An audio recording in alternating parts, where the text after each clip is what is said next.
Retiring early could be one of the best decisions that you ever make. It could also cause financial issues that you don't see until much later on. I'm not sure, but it seems that we may be in a little bit of a pickle, Dick. So did you notice something about that clip? She was frantic. She had panic look in her eyes. All of her financial statements were on the table, banging away at a calculator, and comes to the realization we might be in trouble. And I've seen that situation play out so many times over my 30 plus years in the financial services business. People would come into my office with that exact look on their face and a pleading look that said, "Can you fix this?" So in this video, we're going to talk about the pros and the cons of retiring early. So by definition, retiring early could be prior to 65. It could be prior to 67. Most likely it's in your early 60s or mid 50s. So if that's you, pay attention, because I'm going to share something with you that nobody else is talking about. First of all, let's go through the pros. Well, the obvious ones are you get your time back, right? You are not a slave to anybody else's clock. You don't have to put in for your 2 or 4 weeks vacation. You don't have to answer emails at night. You don't have to get up early to get all dressed up for these phony meetings that you hated so much. Man, there's so much good when it comes to not working. You get to spend more time with your family. If you're healthy, you get to do the things that you always wanted to do, but you didn't have the time because you were working. And there's 2 things that you understand. One is you can make money. Second is you cannot make time. And your health, I think, is one of the biggest issues that you've got to consider when making this very large commitment of whether or not to retire. The thing that nobody tells you that I'm going to tell you right now is that most retirement income calculators will tell you that's enough. You've got the number, it's time to retire. That happened, I've seen that happen, as I said, play out dozens of times in my office, where somebody would say, "I thought we had enough money." That's big con number 1. Don't rely on a spreadsheet solely. You hit this magic number, and then all these YouTube gurus, these financial advisors are saying you've got to have over $1 million. And I heard one the other day say, you need over $3 million. That's hogwash. That is absolute hogwash. Because if you said, I need $3 million to retire, what is that?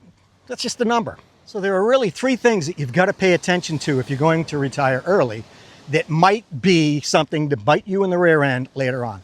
The first one is you have to understand that you're replacing a paycheck, either with your portfolio income, part-time work, or if you decide to claim Social Security early, Social Security.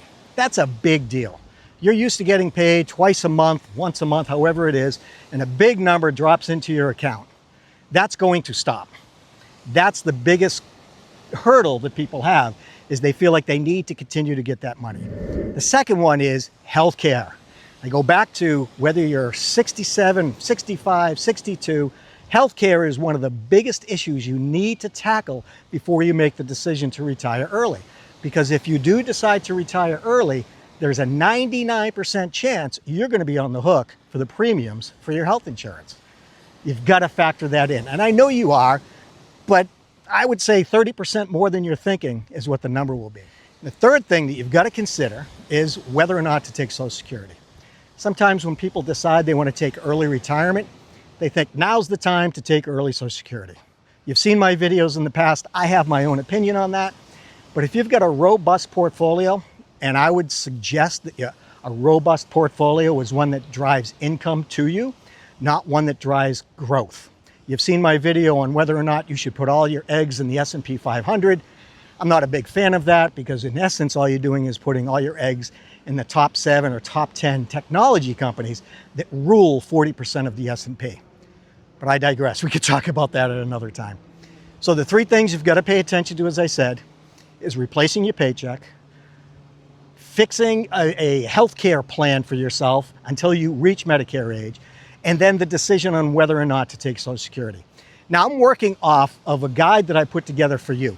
One of the things that Real Retirement Talk with Popsy Kai does is that we educate, we equip, and we prepare people for smarter financial decisions. So the link is in the description if you want to download this free guide.